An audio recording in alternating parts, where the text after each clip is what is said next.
I'm joined by Catherine Connolly and Thomas Pringle, who are both independent TDs. Thomas is from Donegal, Catherine is from out in Galway. Thank you so much for being with us. Can we get a round of applause for them, please?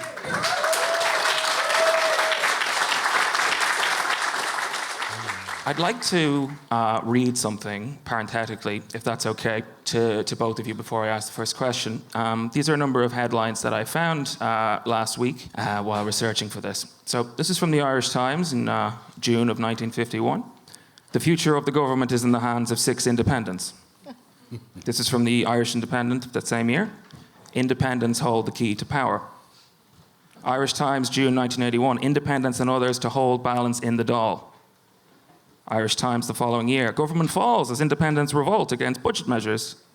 Irish Times 1998. The government will remain in office only so long as it keeps independents happy. Independent politicians in Irish life have had a kind of a disproportionate amount of influence, on how politics is done in this country. So I suppose to kick things off, I wanted to ask the two of you, let's say whenever the next general election is, and the numbers are there are talks going on to form a left government. What to you is non-negotiable? You go ahead. Non-negotiable would be that putting people first would be the first thing. And also then, and what does that involve then? It involves making sure that there's representation for Donegal and for ordinary people across the country. Because what benefits ordinary people in Dublin will benefit ordinary people in Donegal. And also, as well as that, what we have to do is be very conscious of our stance on the world stage as well.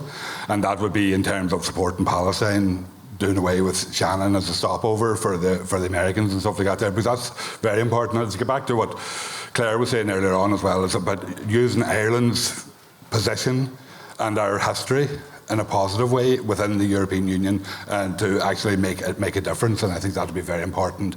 And but also then as well to get the balance right within the country too, and that balance would be working towards the benefit of everybody, not the benefit of the few, and that would be a big difference in Ireland. And could I just say, just in relation to you're saying about the disproportionate influence that independents have had on politics in Ireland, relative to other Western European independents countries, haven't had as big an influence as the PDs have had, and the PDs have destroyed the country, and right. with the support of Fianna Fáil and Fine Gael to allow that to happen, So independents haven't had that big an influence yet. Hopefully we'll have a bigger influence in time to come, and it'll be influence for the good. What do you think, Catherine? Well, first of all, thanks for the invitation.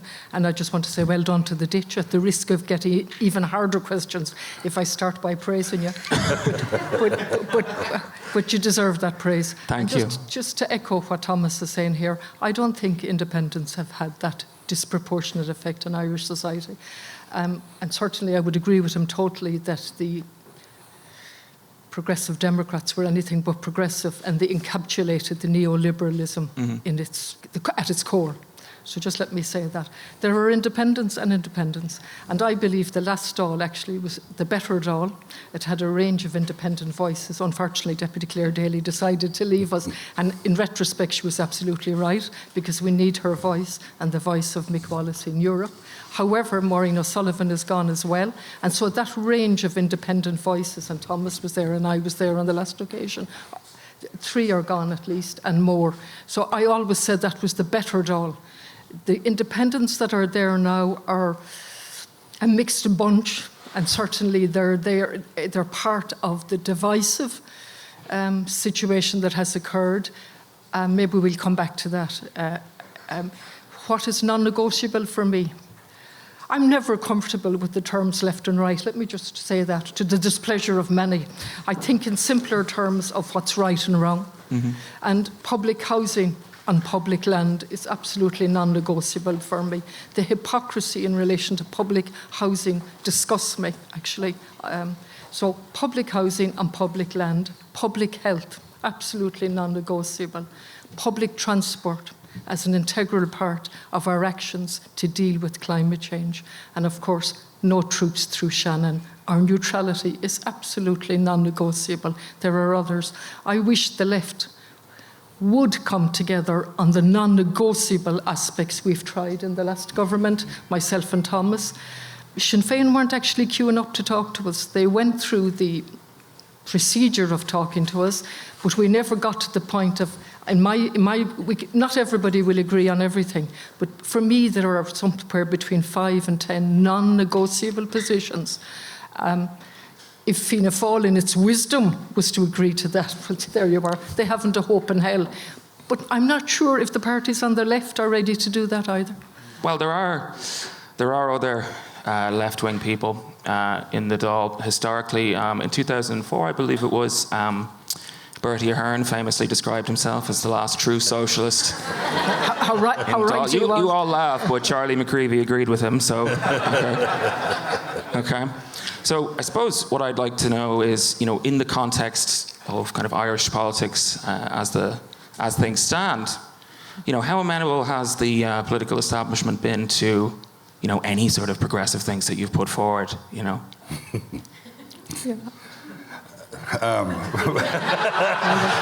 Whichever one of you would like to answer that first is fine.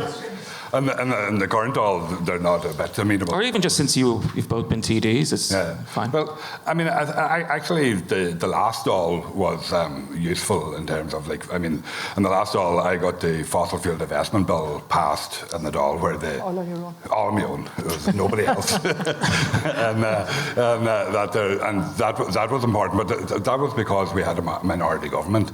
If you put that bill forward now, if any member of the opposition, whether they're Sinn Féin or independent or whatever, put this bill forward now, it would be voted down straight away without even thinking about it. And that's with the Greens and there as well. So because the numbers dictate. And in the last Dáil, the government didn't have the numbers. You had a minority government, so they had to be more open to ideas coming from the opposite side as well too. So even with a left-wing party like the Green Party in there, we can't. Kat, the same question to you. Yeah. It's whether you succeed or not succeed, it's really important to have a range of diverse voices. Mm-hmm. And we have had some successes, which I'll come to. But there are other successes that you can't actually enumerate, like giving people hope. I was struck by the president of the Students' Union that talked about having faith against the apathy. And that's extremely important. The imbalance of power has always been there. Always. Society has never changed, really. I think the foolish thing is we thought it had. And so what you need are voices to go on articulating that there is a different vision. There is a different way of doing things. And so that's extremely important, for example, in relation to Gaza and Palestine. To stand up and articulate that, to articulate, as Claire has done and Mick Wallace, in relation to the Ukraine, when it was extremely difficult. And I've had the privilege of being in the chair and outside of the chair when I've heard the various slurs thrown by the Taoiseach, the Taoiseach and all the others, Putin's puppets. And getting away with that on my watch, that particular one, so I take responsibility for that. But reducing the dialogue to that it captures where we are. There's this cosy consensus, but it's always been like that. I spent 17 years of my life on a city council, and the first, I can't remember many years, it was get the vote over with. You know how those two are going to vote. At that time it was 13-2. I was a member of the Labour Party, and we put up with that. We had some successes. So come back into the Dáil. We've been voices for different things. We've stood up for Palestine. We've asked for peace to stop the crazy war in the Ukraine, which is going on with a deliberate purpose. It's been choreographed to justify the arms industry and to justify them and us and the rogue states and all this type of language that minimises and reduces our intelligence to just zilch. On a more practical level, we put a policy for the islands. It was in my name and Thomas's name, and we got. There's never been a policy for the islands in Ireland. We're an island nation with a lot of islands, huge potential, an absolute example in sustainability. No policy. We finally got a policy. It's not based on legislation yet, but we've got it. We put a spotlight on maternity, the strategy, maternity strategy. And we're way behind theoretically. A great strategy. Has it been implemented? Absolutely not. And we did the same for seaweed. We've done the same for wool. We've tried to put a focus on indigenous industries. Huge potential in seaweed and wool. And we've tried to put a focus on balanced regional development. Dublin is just developing out of all proportion. I like Dublin. I prefer Galway. But there is no emphasis on regional development. And I'll finally just finish on this. Language has become meaningless. And I despair when I see the front of the papers talking about we have to counter the disinformation coming from the rogue states. Most of the disinformation is coming from governments in a particular manner. That's where it's coming from. And language doesn't mean anything anymore in the Dáil or outside the Dáil with the vast majority of politicians. Would it be fair to say that politics is we keep hearing from, government that politics is becoming a kind of a nastier, scarier place. Do you think that that's true, and in what sense is it true? I suppose with the growth of the right and stuff like that, there it has become a bit more aggressive in that in terms of how politicians are dealt with by the public, and that is a problem, I think, because even though how much you might dislike somebody on the right of that there, or somebody in Fianna Fáil or Fine Gael, it doesn't attacking them physically or stuff like that there isn't justified. I don't believe, and that is a problem, and it has become more and more over the last while. In terms of my own personally, I don't think it's changed in that it's got very frustrating, because the only way that you can really change things is by being in power, and that's a problem. And so therefore, for myself and Catherine, I know we have slightly different views in relation to this, but if you want to make real change, I think you have to be empowered to make that real change. Now you can, by being independent and by voicing what you're putting down, you can have an influence, but you won't really make that real change. And that's where we need to go, and I think that's where, and I think it should be that the parties should be looking to us rather than us looking to the parties or anything out there, because we'll make the difference. You'll be waiting. You never know, but the one, I think the big problem that we have at the minute is that with the rise of the far right and stuff like that, there you have actually the centre ground is moving right. And the centre is becoming more and more closer to the right. Fianna Fáil, Fine Gael, and indeed Sinn Féin are moving to that direction. So the right is moving, the centre is moving right, and that's a big problem. And I think that's something that's going to be cause problems in the years to come as well. Yeah, there's more and more ground being ceded to the kind of extreme right, the far right, whatever you want to call them. You see it even in the rhetoric of, so supposedly respectable politicians, people like Simon Harris. He described a number of tents along the Grand Canal. He said they were festering, right? You're talking about people here, right? Why is it, do you think, that this kind of extreme form of politics has been able to gain ground in Ireland, given that historically it has not been able to? They haven't the guts, the politicians haven't the guts to actually stand up and say what's right. And actually to oppose that. They should be opposing that, but instead you see them all running to pick up slightly less versions of it, so that they can be seen to be on the same side. And I think that's the problem. They just stop somebody having the guts. I think a vacuum has developed in Irish society for a very long time. I'm on record for saying the Labour Party lost its soul a long time ago. And I don't mean that in a personal, vindictive way in any way, but there was nobody to lead at all in relation to an alternative vision. And when they sold their soul, they left a vacuum into which Sinn Féin has stepped over the last number of years with some good policies. 2014, there have been many turning points, and one of them was 2014, when we completely did away with any chance of housing as of right. In 2014, legislation was brought in by Fine Gael and Labour, which encapsulated this phrase, housing supports. And they brought in the housing assistance payment, which between that and other schemes is almost 1 billion a year at the moment into landlords' pockets. Now that's bad enough, but they brought it in as the only game in town. So with one piece of legislation, they took away any chance of beginning to work to bring in housing as a basic human right. That's one example. That's still there. And on top of that scheme, they brought a whole myriad of other schemes. And what have we? We have almost 14,000 people homeless. We have a major crisis.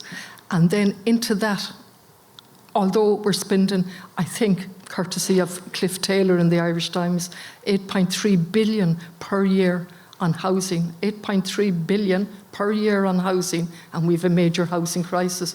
And into that, along with a public health crisis, a public health in the public health after COVID crisis, we saw the headlines today, hospitals, Limerick not functioning as a hospital, Galway at breaking point. None of that happened by accident. And so in that vacuum then, we have innocent people coming into our shores looking for asylum, into a system that's not functioning effectively, a system that we've all agreed is not fit for purpose, and we had the Catherine Day report and more reports after that to stop direct provision. Then bring in 100 and something thousand Ukrainian refugees, but give them a different title, treat them differently, create a two-tier system, possibly a three-tier system, and so on. And you are creating the situation where you're handing a gift to the right. You're handing a gift to the right. And to me, it's all been choreographed. And so you think, am I one of these conspirators? I'm anything but. I come from a very large family. And there's a lot of people to keep me grounded on the ground in case I get any notions or any ideas of. And so, to me, it's been absolutely choreographed. And if you remember Naomi Klein and all the books that she's written, and the neoliberals never waste an opportunity. And so we're in a constant state of crisis. And one can think, I'm privileged, I'm earning a good salary, and I have a voice, but I have to remind myself every day to use it. Because you despair at nothing changing, and then you realise you just have to keep going. You have to do it and try and empower people on the ground and get that movement from the ground up, because nothing will come from the top in this country. I can tell you that. Absolutely nothing will come from the top. But it has to come from the bottom, but not in a divisive manner, in a manner that allows us to say we cannot have a civilized society. We are not a republic if we don't have housing as a basic human right, public health as a basic human right, and so on. I'm repeating. I'll stop myself. Yeah.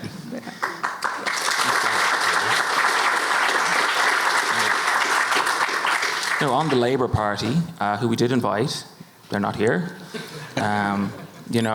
Listening, I remember listening to Alan Kelly, AK-47, as he's known, on the Irish Times political podcast, way back when Labour lost all their seats in 2016. And they put it to him, like, why is that? Why did that happen? And his position was, well, the Irish people are ungrateful for what we did to them, or did for them, excuse me. He's known for his self-reflection. To them. But,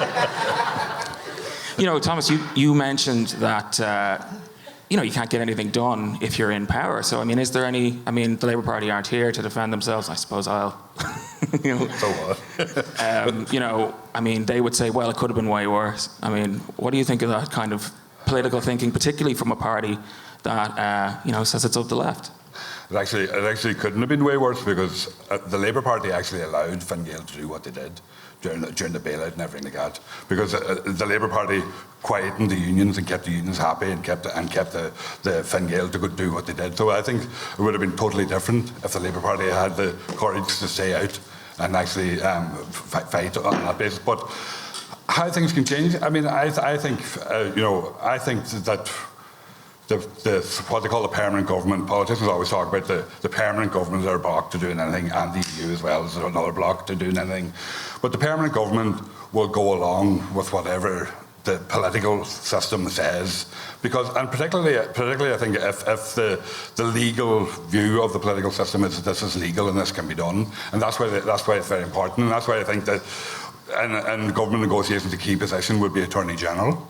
And that if the Attorney General has the right legal view and can put that view across, and plus the Attorney General will permeate across all departments, and so that's very important. And if you have that backing in what you're doing, the permanent government goes along with it, and I think that's vitally important, and that's why I think that you can't change anything one department at a time or anything like that, because that won't happen, and you can't change anything with Fianna Fáil or Fine Gael either, because it definitely won't happen. They're not about change, and but you can if you have the right way and the right way of doing it, and you want to go in and make that change.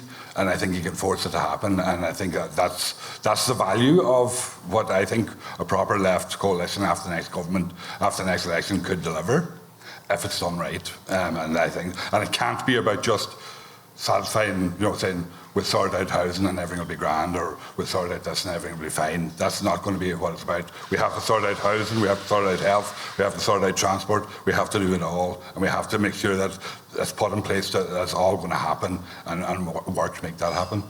So we need a socially and economically progressive Attorney General. Will you bring back Alan Shatter? Catherine, you have a legal background. Would you consider doing that kind of a job? Well, I mentioned it to Catherine before that she should take it. I was actually trying to remember where I was going with the previous point I made. Avoiding that one. And like all good politicians, I'm going to avoid all questions that I don't want to answer. I think, the word watershed has been used many times. I wish it was a watershed, but what Claire has said, I'm not so sure it is. I was coming up today and I re-listened this morning to World Report in Canada. And Canada, so it's worth, because it's the same language now all over the world, except for the rogue states. And the rogue states, we know, are Russia and China, and anyone that doesn't agree with the narrative. But Justin Trudeau this morning, a renewed vision to defend ourselves. We have to be able to defend ourselves on ice, land and air. He's now going to increase spending nearly up to the 2%, but not quite, that NATO wants in relation to spending. And all for what? To develop the values of democracy, freedom, peace and fairness. So we've turned language completely on its head, and what we want, strong and free policy. And I'm thinking that's the language we're listening to all of the time, from the Taoiseach, from the Taoiseach, to defending the rules-based. And Ed Horgan, in one of his many letters to all us politicians, amongst the other good people on the ground who keep us educated, asked, what rules are we talking about? Whose rules? And where has the UN gone to? And where has international covenants gone to? And human rights? How do we talk about a rules-based society without a framework? And then you say, if all this language is exactly the same over and over and over. And I just thank Claire in Europe and Mick for exposing this, for having the courage to stand up repeatedly to expose it, because it really is difficult to keep standing up and doing that. And it's the measure of the venom in the various articles expressed against Mick and Claire, of the damage, not the damage they're doing, of the effectiveness of what they're doing in exposing what's happening in our name throughout Europe. And that spending on arms is just frightening. Can you imagine if we were using a percentage of that to eliminate poverty? I mean, they've made sustainable development goals, 17 of them, irrelevant. They've made climate change irrelevant, because it's the arms industry and the ongoing wars is the elephant in the room. And so while we focus in on carbon tax, we're going to recognise Palestine when it's blown out of existence. And so we need more and more voices. While we're waiting for the left to take over, we need voices to stand up on the ground, in the Shannon, in the Dáil, and anywhere we can. When utopia comes, when the left get in, I look forward to that. But in the meantime, Why do you think the government was so keen to, kind of express, solidarity with Ukraine, and its expressions of solidarity with Palestine have been kind of weak in comparison? It's because our European masters are saying that we should be supporting Ukraine, and one thing Fianna Fáil and Fine Gael don't want to do is piss off our European masters, and that's what it is, And I think the Ukraine, it's horrific what's happening there, but I think it has contributed, and I think if there wasn't a Ukraine war, the Israeli attacks on Gaza wouldn't be as opposed, I think, because people have seen the contradictions, and how the government looks on Ukraine and how the government looks on Gaza, and people's minds and all our minds, and it's true. It's the exact same thing. People are dying, and it's war and it's wrong, but the people have seen the hypocrisy and the views and have seen the hypocrisy and how that's been dealt with, and and Fianna Fáil and Fine Gael are being dragged, kicking and screaming. And I know Albanese said that Ireland isn't doing anything and it's only words, which is true, but they wouldn't even be doing those words if it wasn't for the people that have been out protesting every week and every day, and there's protests in Donegal every week, and that they're in support of Palestine, and people are talking about it, and that's putting the pressure on it, because it's Fine Gael voters and Fianna Fáil voters that are doing it as well, and that's putting the pressure on the government, and that's forcing them to eventually, probably when they recognise Palestinian statehood, maybe in a couple of weeks' time, when they're saying the choreography is all going to come together, and that's been forced on them, and they don't want that, and that's the power that people have in terms of, and the more that people realise that, the better, and it makes it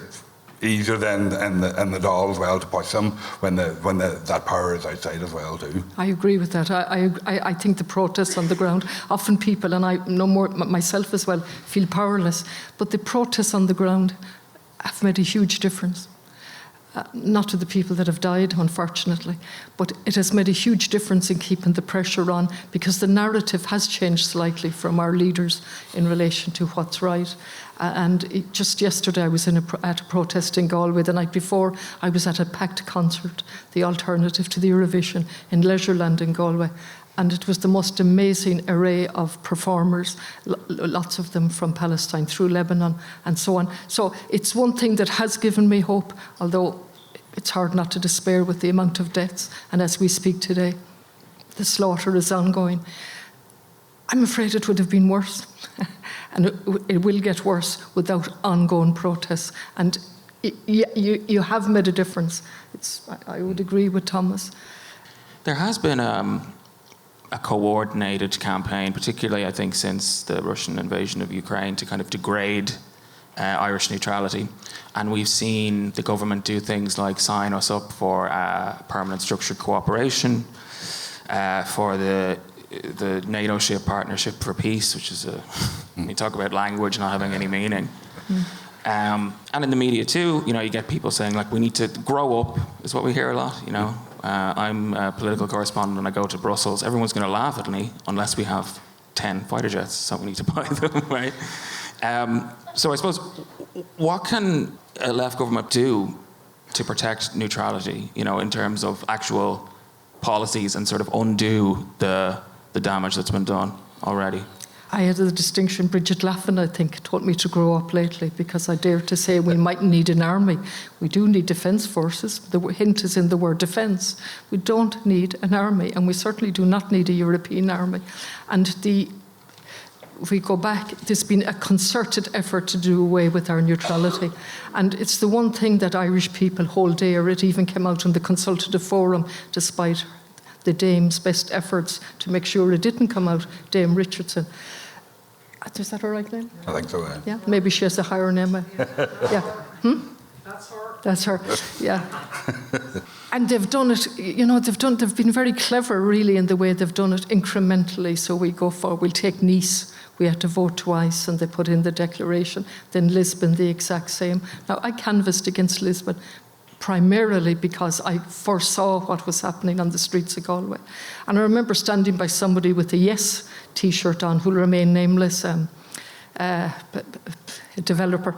And I asked him, had he read the Lisbon Treaty? Don't be wasting your time doing that. So he was out canvassing for a yes, quite, forcibly. But I did read it. Besides the neoliberalism, which was absolutely jumping off the pages, we were committing to a military-industrial complex, and all the lies that were told about that. So here we are. We're only lately, the programme for government and the election manifestos all said we'd keep Fianna Fáil, Fine Gael, the Green Party, we'd keep our neutrality, and they're going to bring legislation in.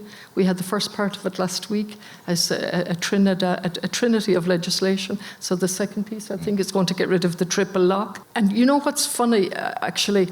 they kept saying we were getting rid of it because of the use of the veto by Russia. And never once was the American veto ever mentioned in all of this, who repeatedly have used the veto to suit their own purposes. And it's a frightening concept.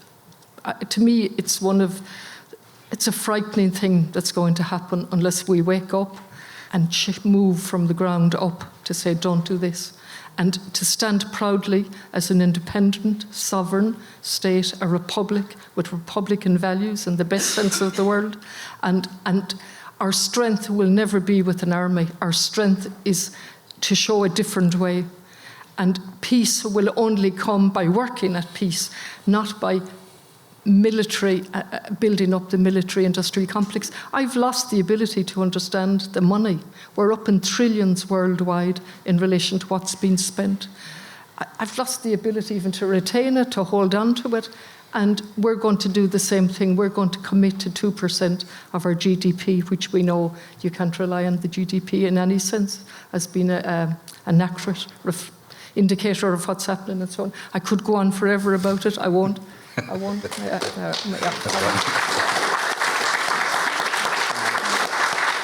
There is this perception that neutrality is a passive thing, and that we're kind of sitting back and we're not playing our part, as though free riding, I think. Yeah, I mean, Ireland was the first country to sign the Non-Proliferation Treaty, right, with Frank Aiken. So, in terms of being a neutral country, I mean, how do you see Ireland operating on the global stage if we actually had if we managed to protect neutrality? Well, I think what we could do is if we were going to be proactive as a neutral country, we could be that voice between the third world and between the European continent and that there as well, because we are one of the only former colonial countries that is a member of the European Union. Also in Greece, I think probably from the original countries. So that's a hugely different perspective. And so actually, if Europe was sensible, they could learn a lot from us, and they could use us as being that bridge as well to the third world, and I think that would be vitally important. And I think whatever happens, whatever left government comes in there, the first thing they would have to do is repeal this legislation that's going to be passed in the coming weeks, because it is going to be passed. And you'll see that probably the government will bring forward this legislation to do away with the triple lock, probably around the first week in July, when the Dáil will be rising the following week, and there'll be no time for debates or discussions or anything like that there, and it'll be railroaded through, and they'll go along with it, and that's the worry. And so what we have to do, we'll have to have an agenda to set to repeal that legislation in the next Dáil when the left government takes power, and the people will have to force the parties of the left to make sure that happens as well, because a lot of the parties of the left are enamoured with Europe as well too, and that's a problem as well. They won't criticise Europe, they won't be Euro-critical, and that's something that we have to do. And I think we're failing ourselves, and as Claire said, we're failing all the people of Europe as well if we don't stand up and say this is wrong and this is not the way we should be doing it, and we should be that voice. And there's nothing wrong with being that voice within the European Union as well, and saying that this isn't possible and this isn't the way that things should be done, and that we should be that voice and we should be proud to be that voice. And and we don't have what do we have to offer? The only thing that we have to offer to any European army or anything like that is manpower, and that's what will be given. It will be Irish people dying in Africa for German and French colonial interests, and that's all that the European army will be for. And I don't think the Irish people want that, but I think the Irish people are going to have to make that very clear, and they're going to have to send that very clear message to all the politicians that they don't want that as well.